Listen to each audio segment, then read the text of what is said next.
Hi, everybody. Welcome back to another episode of Cop Talk with Dr. G. Today, I wasn't actually going to post anything, but I saw a story come out and I thought it might be worth talking about. There's a story, you may have seen it. It's out of Brooklyn, New York. The headline will read something like "Baby Ripped from Mother's Arms." It involves a woman named Jasmine Headley. She was at one of these HRA offices, Human Resources Administration in Brooklyn. This is an agency that provides help to people in poverty and people who are struggling financially. She was there to get services of some kind, and she was there with her 1-year-old son. And evidently the waiting room was full, and so she sat down on the floor. A security guard came in and I told her to get off the floor. Who knows why. She didn't like that, and so they tried to have her removed from the property, and that didn't work, and so then they called the police. And so the New York Police Department shows up, and then the video that we see on the news story, and I'll link it below in the description, shows the police basically trying to wrestle this mother into handcuffs. She's 23 years old, but in order to arrest her, they've got to get her baby away from her first, and so they are literally trying to yank this baby out of her arms. And so that's essentially what the video shows. The police finally do get the baby away from her. They put her in handcuffs and they haul her away. And in the meantime, it's just total pandemonium in this waiting room. There's probably 15 or 20 people crowded around this whole thing.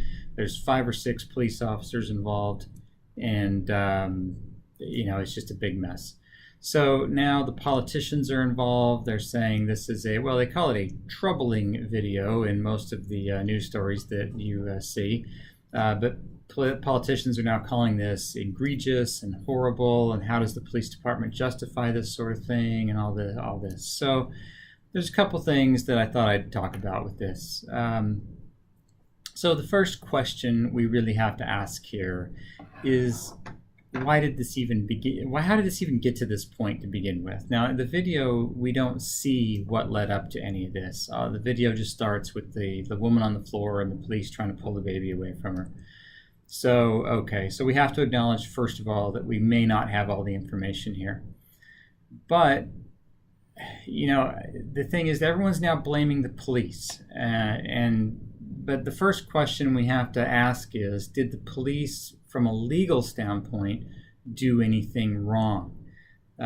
Based on my assessment of the situation and what I've been able to see in the media so far, I would say no. Now, I know a lot of people are not going to like that, but they didn't do anything wrong legally, assuming that the arrest was legitimate. And we'll just, for the sake of argument, assume that it was, because it was called in by a security guard from the agency.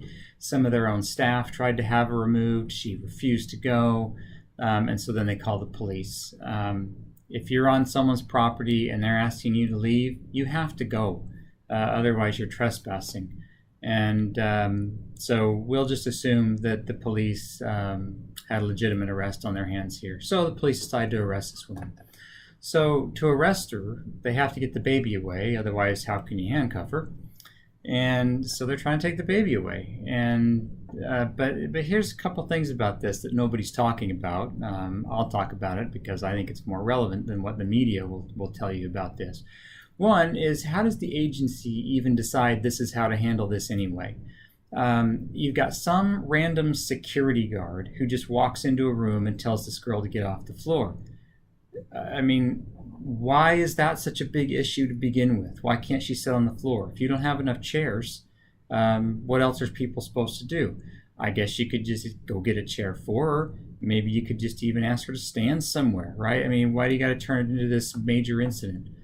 But they didn't do that. They called the police. So then the police get there.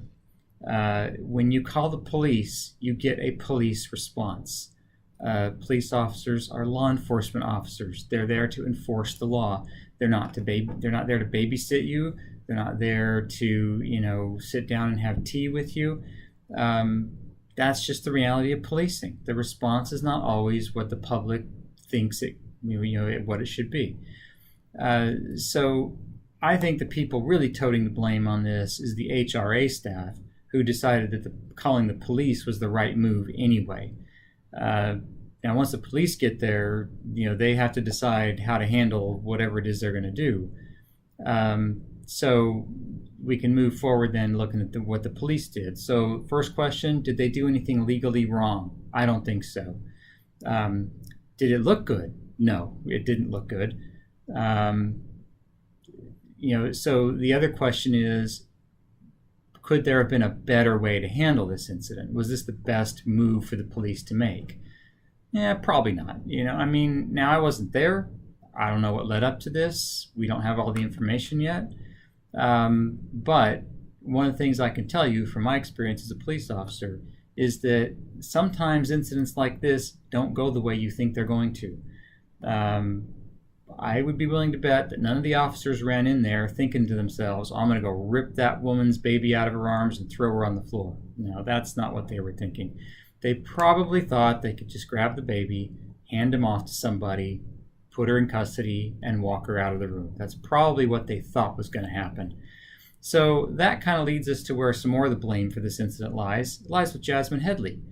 Now, in the news, people are, the quote that people keep spouting on this is, oh, being poor is not a crime. Well, that's just a straw man argument. Nobody said that it was. There wasn't anybody in this anywhere that said being poor was a crime and that she was being arrested for being poor. That's ridiculous. She was being arrested because she failed to follow a lawful command. She resisted arrest. She failed to vacate some property when she was asked to leave by the people in charge of that property. So how about if Jasmine Headley would have just done what people asked her to do, right? Nobody ever talks about that. Maybe she should have just said, okay, I'll stand somewhere else. Okay, I'll leave and I'll come back later. And then when the police got there, maybe she should have just gotten up and left with the police quietly instead of avoiding all this trauma for her and her son and all the people and all the community that's now involved in this, right? But nobody will talk about that. Everyone will want to blame it on the police. It's all the police officer's fault. Well, I'll be the first to say it didn't look good. It was ugly. Could they have handled it differently? Maybe. But once you've got a legitimate arrest on your hands and you start making that arrest, you kind of have to follow through. And they were trying to get this kid away from the mom so they could follow through on what they were doing. So, these kinds of incidents, of course, everyone will make a big political fuss over it. It'll be a big deal in the news, maybe for a day or two. Some of these officers will probably get into some kind of trouble just so that their boss can tell some politician that they punished them and handled the situation, when in reality, the police probably shouldn't have ever been called to begin with. But no one will address that with the HRA, I'm sure. And the woman who was rolling on the ground with her baby, she should have just done what she was asked to do and obeyed the law. How about that? But no one will ever talk about that. So anyway, take a look at the video, see what you think. I'm sure a lot of people will send me some hateful comments over this one. But again, did the police break the law? Doesn't seem like it. Could they have done it a little better? Possibly, right? But the reality is in policing, some of this stuff just never looks good, no matter how you do it. Policing doesn't always look good on camera.